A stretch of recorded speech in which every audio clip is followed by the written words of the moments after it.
An excerpt from Monogenism, the Promontory Epilogue, by Jon Zaremba.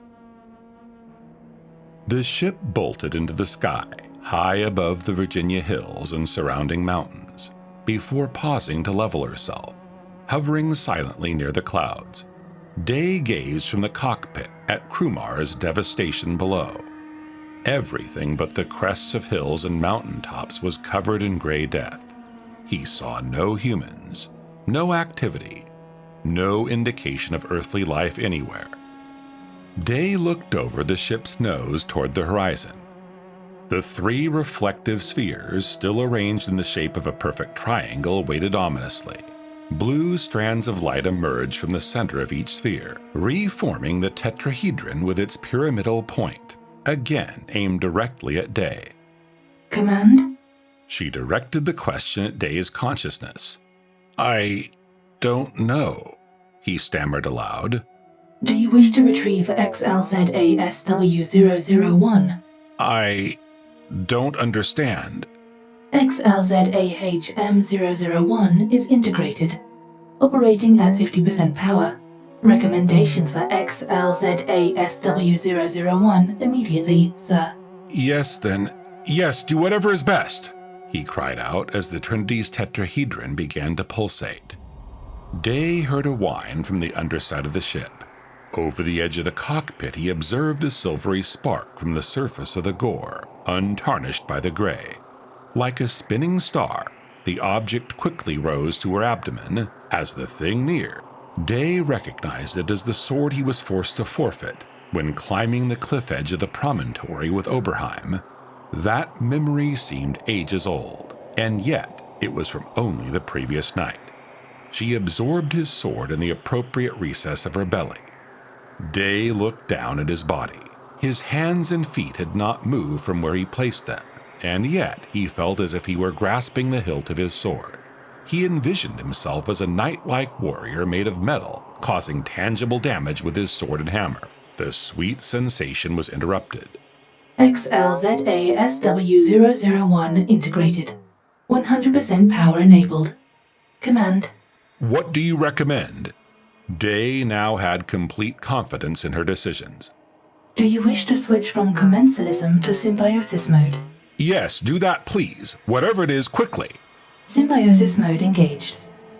This is XLZABK. Day didn't understand that the ship was introducing herself by name. Roger. He didn't know why he'd responded like a truck driver, but he was immediately aware that he no longer needed to speak while symbiosis mode was enabled. Good luck. A torrent of knowledge was made available to Joshua Day, granting him an understanding of XLZABK's mechanics, her capabilities, and most importantly, how to conduct her favorably. The Trinity unleashed its blue tetrahedron ray as Day guided XLZABK upward, narrowly avoiding the cutting beam. XLZABK's powerful thrusters produced a long wake of orange as the Trinity became smaller and smaller in the distance, until a blanket of white clouds masked everything below.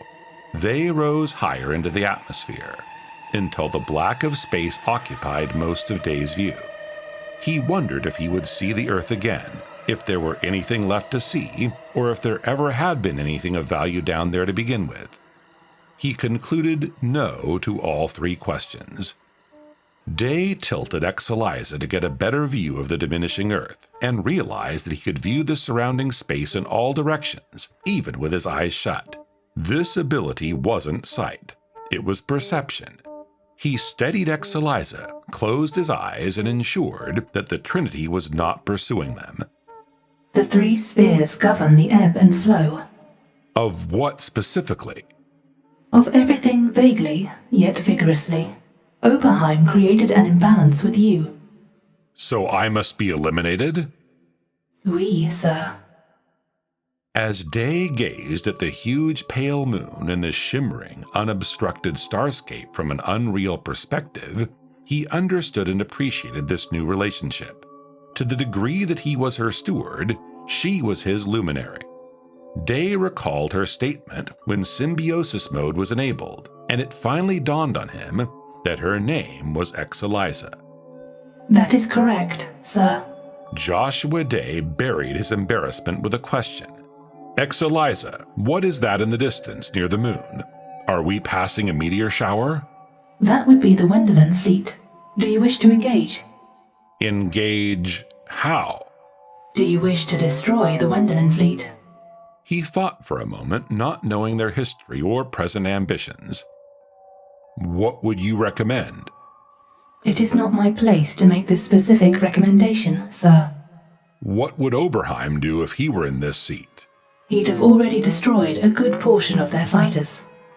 Day felt a tingling sensation in his palms as he looked down at his body. His arms had sunk further into the armrests, and he could no longer see his feet in the depths of the cockpit floor. A strange sensation was realized, a feeling of something akin to a halo circling his head, where the sucking tentacles grasped his skull. The feeling inspired the former day laborer's confidence to use an ancient starship to seek and destroy an unknown armada in outer space, after having hacked a horde of the living dead to mush the previous night. He realized he hadn't slept for probably 2 days, and it didn't matter. Sleep is not necessary, but you may have it if desired. Not interested, XLZABK. Let's see what you're capable of. Oui, sir.